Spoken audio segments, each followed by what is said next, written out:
Hello, how are you all doing today? I'm Joanne Newborn with Newborn Evolution, and I am a certified lifestyle and leadership coach. So welcome to my masterclass that I told you was coming this week, and it is the must-have interview techniques and mindset to land that job. And I am actually floored by the number of people that are on the move today constantly. And I think it's a great thing. We no longer live in a time where people will stay with a certain company until they get their pension and then they retire. That's just not the world that we live in anymore. Because companies know, successful companies know, that rapid change is really the formula for success. And in turn, career-minded leaders also know that rapid change is the key to success for their careers. So the one thing that poses a challenge is that people have a lot of challenge with change. It's difficult to roll with change. But if you really want to grow your professional career, you have to know that this is a real key driver to your success. So, that being said, I have people coming to me on a weekly basis asking me how they can grow their careers. And they ask me for input on how they can get to the next level, whether it's climbing the corporate ladder in a company that they're already at, or maybe they're looking to make an actual career change, or maybe they're just starting out in their career, maybe they're just graduated from school. So it's really affecting people at all levels. People that are just graduating, whether it be from their bachelor's degree or MBA, to those who have been in the corporate world for many, many years. But the one thing I will tell you is that the competition out there is fierce because we live in a very global time right now. So your competition is not only coming from the city that you live in or the state or the country that you live in, it's also coming from people that live in other companies, in other countries outside of your own country as well, because companies want the best talent that they can find, and we live in a global society where that is possible today. So you need the skills to stand out amongst your competition. So I felt there was a real need for this masterclass today, and I'm going to share with you interview techniques, and some of them will just sound very obvious to you, but I think people have forgotten. We've become such a casual society that I think we've gone away from true professionalism. So some of these are going to be some good reminders for you. And then some of the techniques are based on real solid, sound business skills. And then to me, my favorite is working with mindset. And that is going to be the one area that is really going to set you apart from your competitors.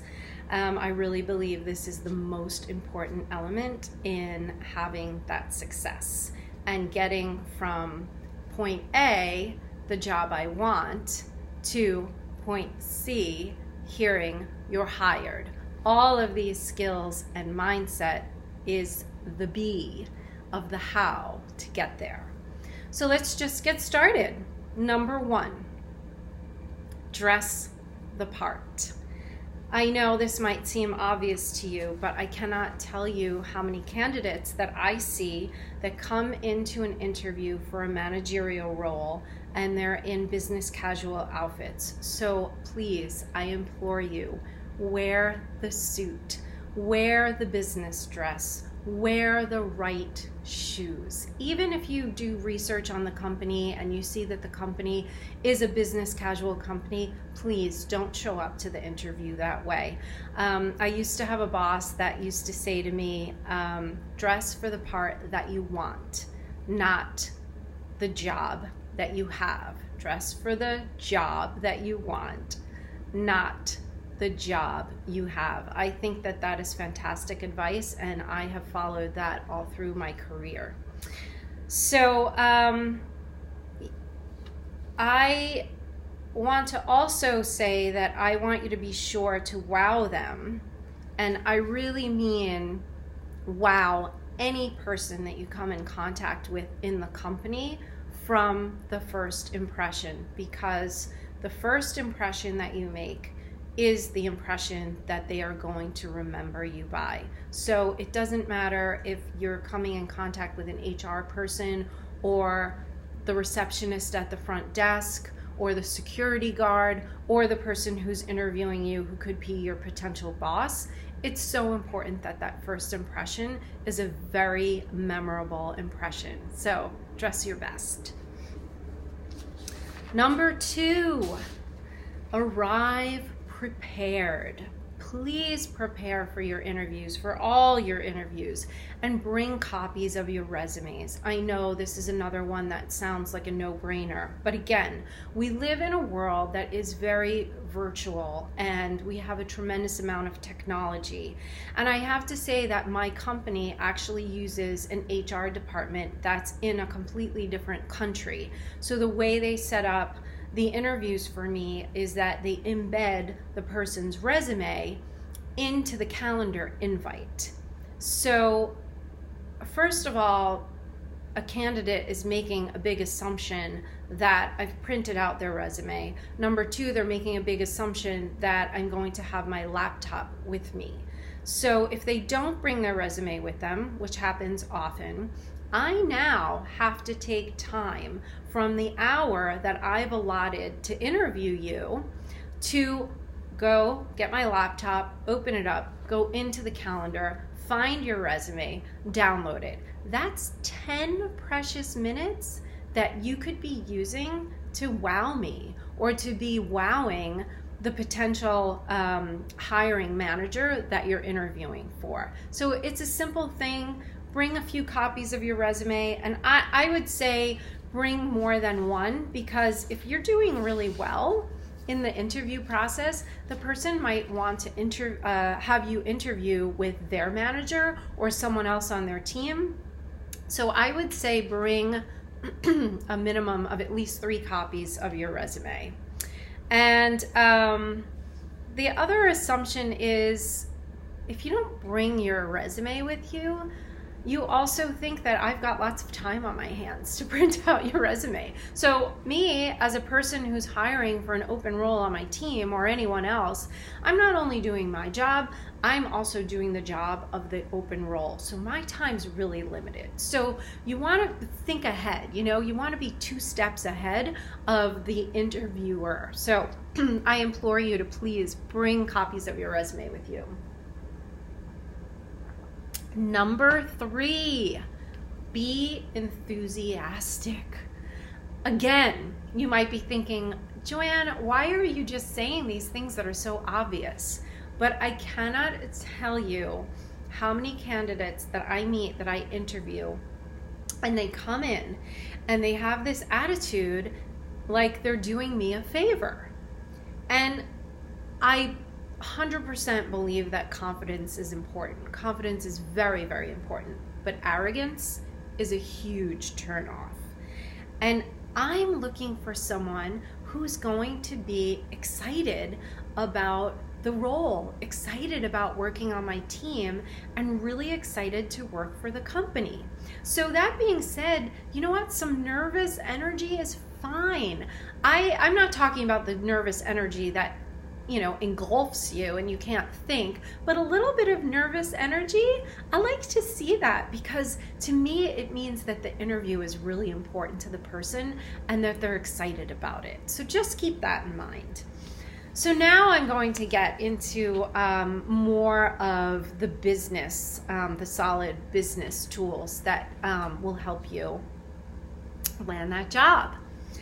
Number 4, bring your success stories. So this is really going to set you apart from the competition. Prepare your best success stories, big wins, how you overcame business challenges that you had from past companies.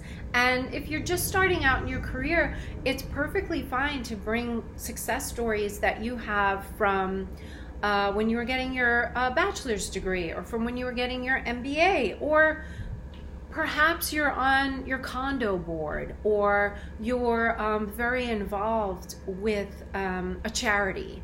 And all of these, as long as you have success stories around them, these are great stories to have, because the interviewer wants to see how you define success and how you are going to bring success to their team. So don't just have 1 or 2 or 3 stories, have 10. Seriously, have 10 prepared stories, because you don't know what questions the interviewer is going to ask you. So if you have 10 and you own them and you really know them, then you can pull out the one that fits the question the best. And you're going to be so confident when you're answering that question, and it's going to be so impressive to the interviewer that you're pulling out these amazing success stories.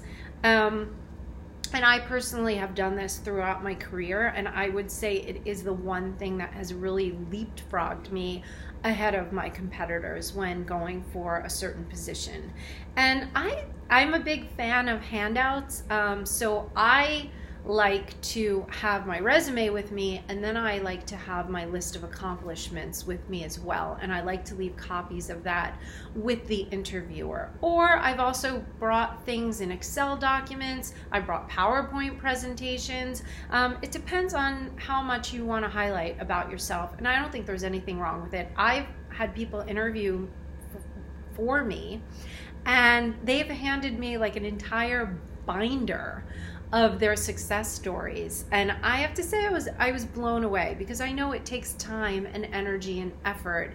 And you know what, after the interview I went through the whole binder, or sometimes they'll give me folders, and they'll leave folders with me of their success stories. You know, that time that you have with a candidate is really short. It's an hour tops, and you can't really get a full 3-dimensional picture of how the person's going to be. So anything that you can leave behind with the interviewer is really going to set you apart from your competitors, and they will look at it after, I promise you.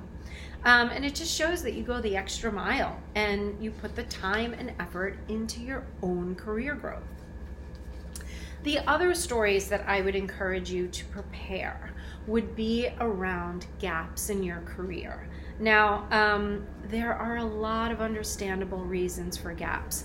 People take time off to take care of their children, or maybe they're caring for a sick relative, or perhaps, you've been let go in a company layoff, or maybe you've decided to travel the world for a year. You took a year off to travel the world. I know people that have actually done that. And so these are all very good reasons for having a gap in your resume, and there's nothing to be ashamed of.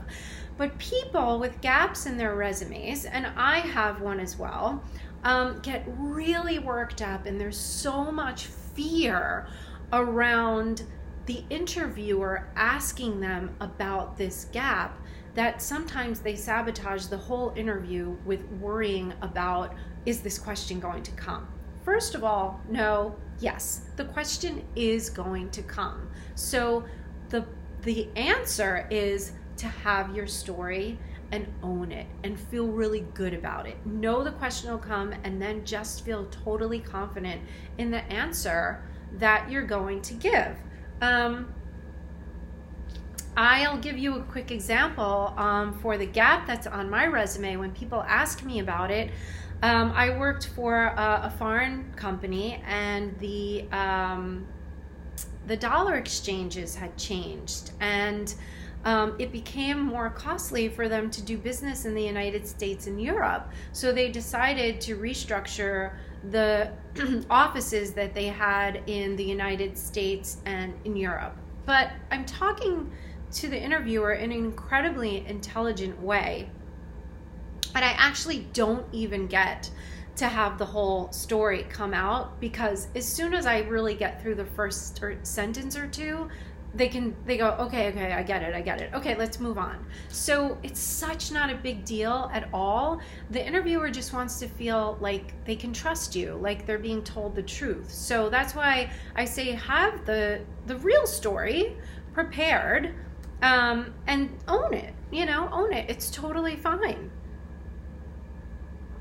The other thing I wouldn't worry too much about might be skills that you're lacking.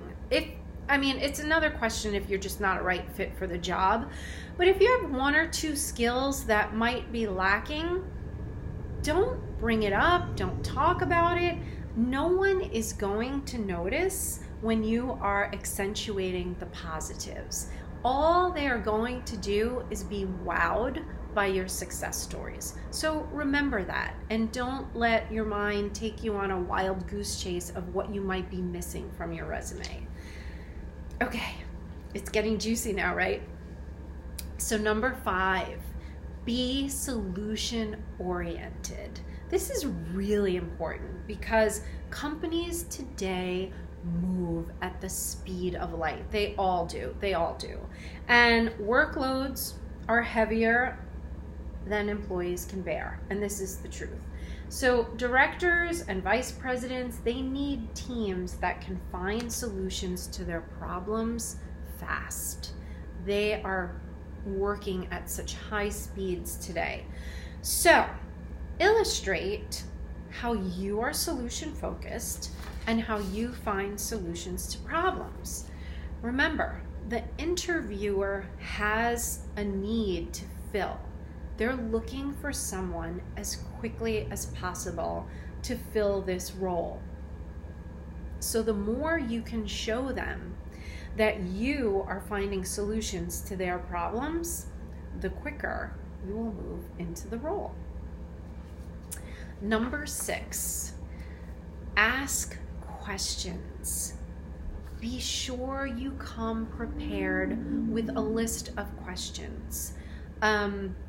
Make sure you look at the job description, and don't forget, you are interviewing the company and the hiring manager and the team as much as they are interviewing you, because you want to know if this is a good fit for you as well.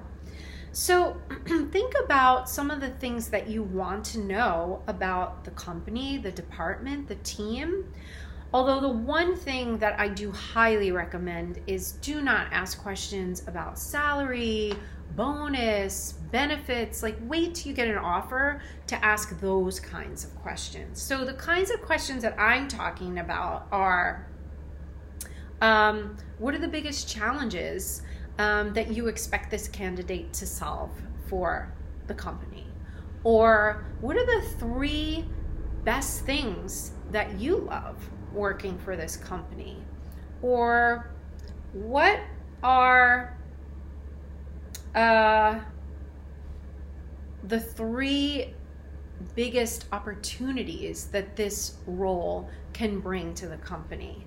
Or what is the growth potential of this role? So you want to see if there's a place for you to grow outside of this role so that you're not stuck in it for years to come.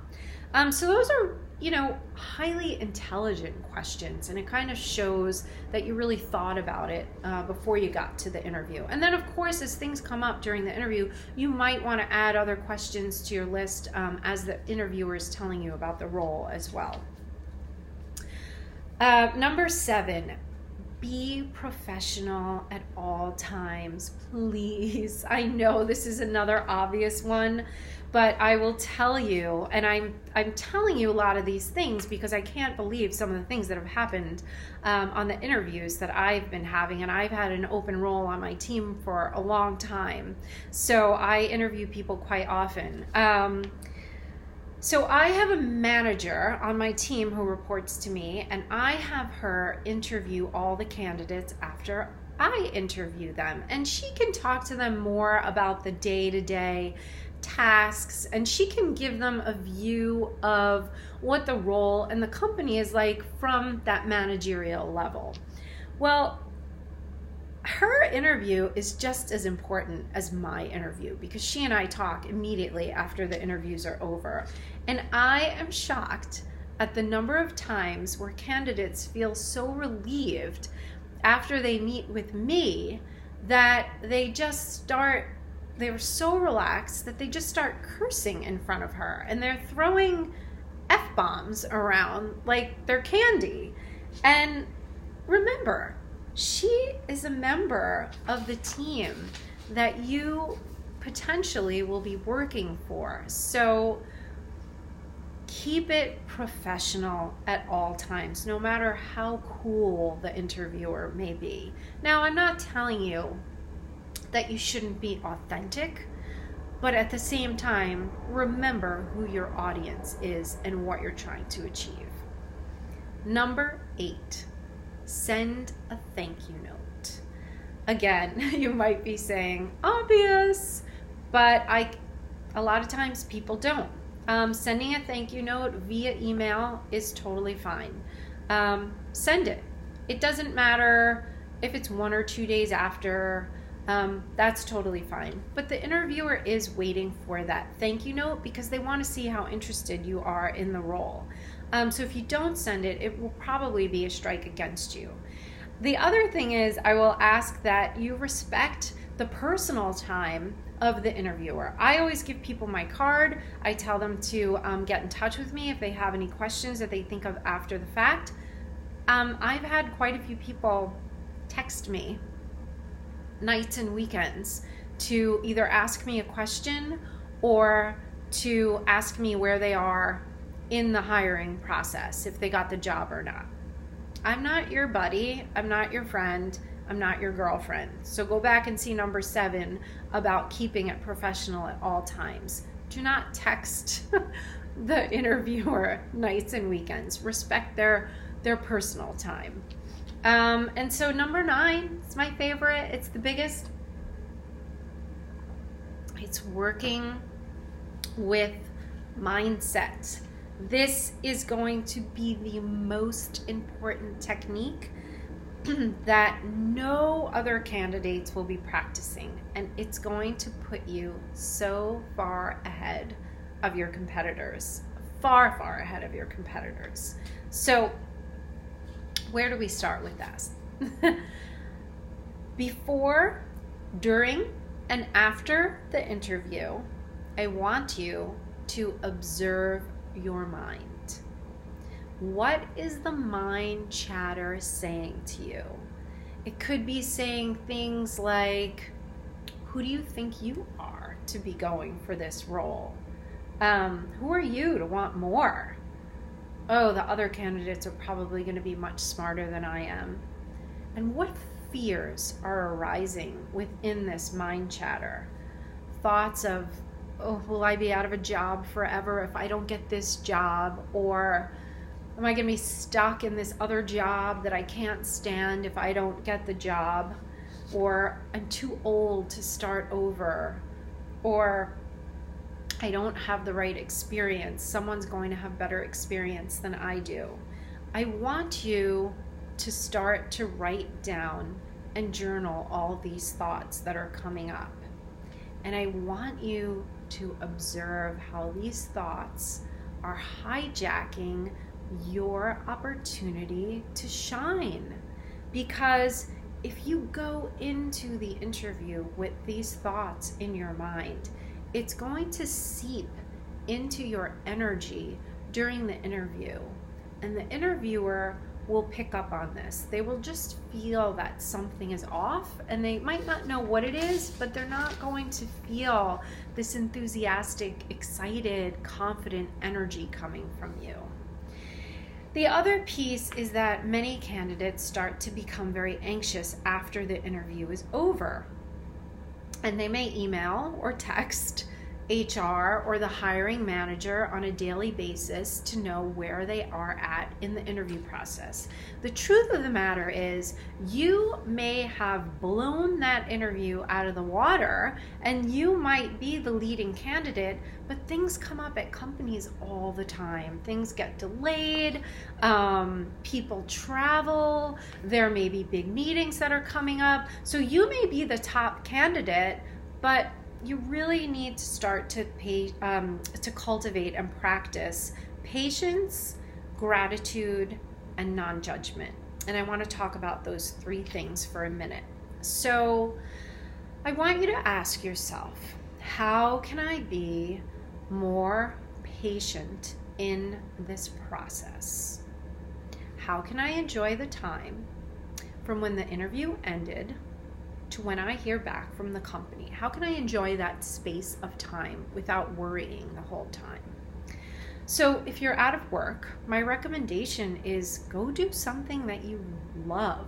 Enjoy the time off that you have. We all know how hard companies work us. So enjoy this beautiful time that you have to do whatever it is you love. And then if you're already working in a role and you're interviewing for another role, put all your efforts into the role that you already have and focus on that. Number 2 is focus on practicing gratitude, because what we are grateful for, the universe gives us more of that.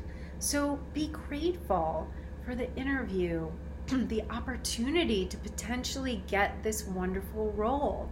Be grateful for that, because even if you don't get that role, the universe is going to bring you another opportunity that might be bigger and better than the one that you had already interviewed for.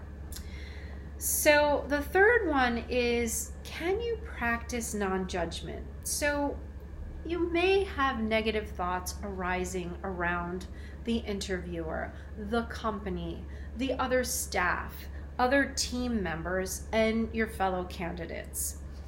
I want you to catch yourself having these negative thoughts and these judgmental thoughts around all of these elements, because as harsh as your thoughts are about those people are as harsh as the thoughts are that you have for yourself.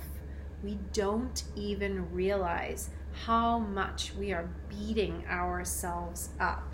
So when you start to practice with a little bit of love for the other people, then you're actually showing more love for yourself. So this is really going to help. So if you put your focus on these 3 elements, you're not going to be waiting for the phone to ring or for that email to come. And if you fill your life with things that you love and seek out other opportunities, you're going to forget all about it. And then all of a sudden, you're going to get that wonderful phone call saying you're hired. The other thing that you can do is meditate. So meditation clears your mind of chatter, worry, and impatience. So take 5 or 10 minutes a day to practice meditation. You can find lots of free meditations online, and I actually have a visualization. It's called Confidently Taking Center Stage, which builds your confidence, and I will leave a link to that in the space below for you in case you want to get that. So if all of this has been resonating with you, then I want to tell you about a brand new coaching program I have called the Evolving Leaders Interview Toolkit, Interview Preparation Toolkit. And the program can be taken at any time from anywhere in the world, and it will give you that how to get from the job I want to hearing I'm hired. The first thing I want to say is that I'm actually having a summer special The cost is $397. It's normally $597. So until Labor Day, which is September 2nd, it is $200 off. It is only $397, which is amazing because I'm going to tell you what it entails, and it entails a lot. It entails 4 60-minute coaching sessions with me, and I'm going to break them down and tell you what each coaching session entails. However, I want to preface this with, it also comes with 8 weeks of daily email support from me. So the thought is to have the calls every other week, but even if you wanted to have them every week, you would still have 4 additional weeks to have daily email support from me. So let's say you start interviewing right away. You can write to me, you can tell me what's going on, I can give you feedback. So the 8 weeks of daily email support is a huge, huge bonus. So let me break down the 4 calls for you and tell you what they consist of. Session 1 is shaping your career vision, and we will work on the vision for your dream job. Now, what we're going to do is we're going to set some parameters of some of your non-negotiables and some areas where you're able to be a little more flexible. So let's say you had one particular type of job that you wanted to get. Maybe there are roles that are similar to that, so you might be willing to have some flexibility there, or you might be willing to have this job but maybe in different industries. We'll talk about salary caps and salary parameters. What's the lowest salary you want to be at? What's the highest salary that you think that bandwidth can handle, so that you're completely prepared and you're really focused on what you want to get. The more focused that you can be, the higher rate of success that you are going to have.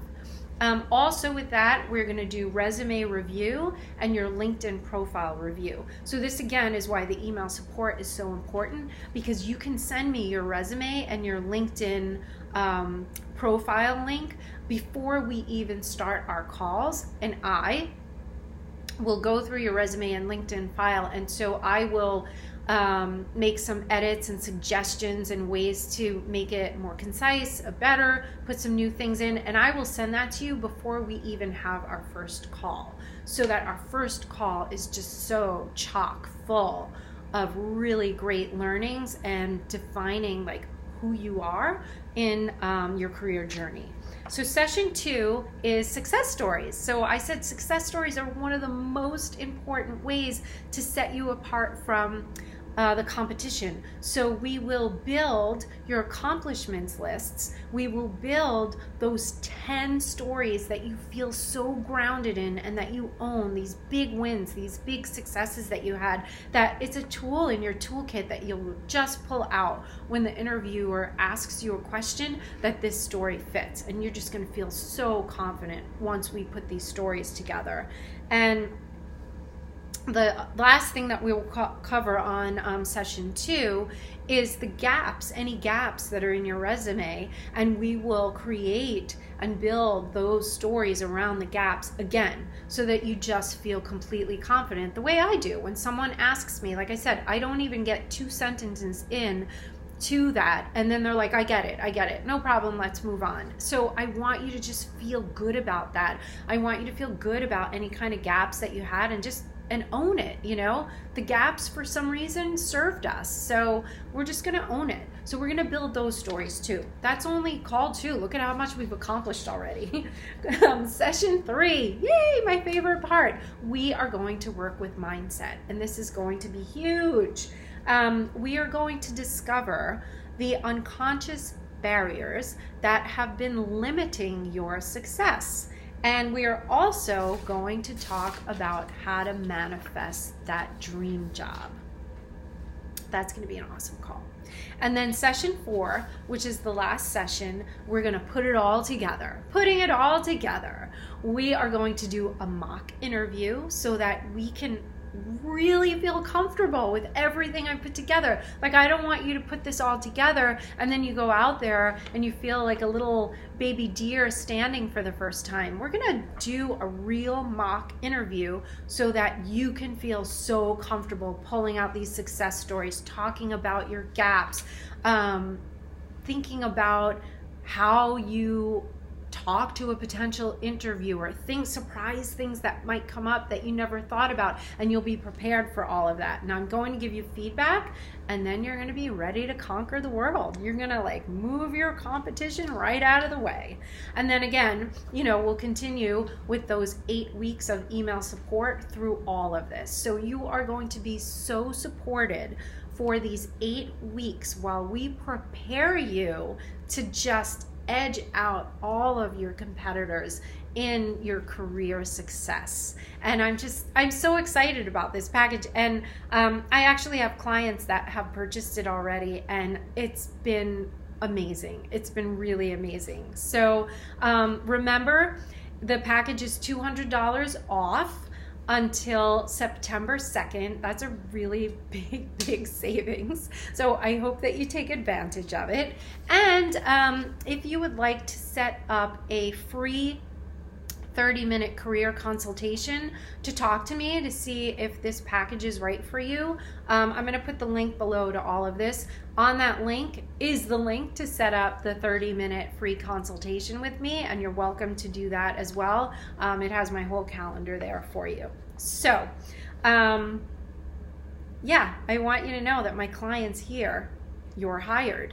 And if you're a part of my private community and my Facebook group, the Newborn Evolution Global Leadership Vortex, I just had a story a couple of weeks ago that one of my clients heard those magic words, "You're hired." I can't even tell you how many of my clients have heard those words. So it's exciting for me. It's really exciting. So wrapping up, I want to go back to what we were talking about. Remember, the traits that you show to the interviewer, whether they're good or bad traits, those are the traits that will be remembered, right? So the interviewer will, if they see good traits, they'll say, "I want more of that." If they see bad traits, they'll say, "I know I'm going to see more of that if I hire this person." So just, remember all the qualities that you're showing, whether they're good or bad. This is your moment. It's your moment to shine, or it could be your moment to sabotage. From the moment you walk through the door, with every single person that you come in contact with, it's so important that this is your moment to shine, like you're the star, a movie star, walking through those hallways. And every person you come in contact with is so important because we don't know who they are. And every single person is an opportunity to make a great first impression. And one other thing to remember is that sometimes interviewers really, really like a candidate, but they may think that you're suited for a different role and not the role that you are interviewing for. So again, remember to have that patience. I remember I did interview someone and I didn't think she was right for the role, but I thought she was perfect for another role within the company. And she asked me if I could set up a time to talk to her about why she didn't get the role, which was pretty assertive of her, and I kind of admired the fact that she did that. So I set up time with her, and the first thing I told her right off the bat was, I didn't think your skill set was exactly right for this role. However, I think you're perfect for this other role, and I've already passed on your resume. And this woman could not let go of the fact that she didn't get this particular job. And she wasn't hearing me at all, that I had already passed on her resume and given her a huge high recommendation for this other role. And what she ended up doing was sabotaging her opportunity to have a role with the company. And I think at the end of the day, it didn't really matter whether it was my role or this other role, but she couldn't here, right? She was just so focused on, why didn't I get this role? Why didn't I get this role?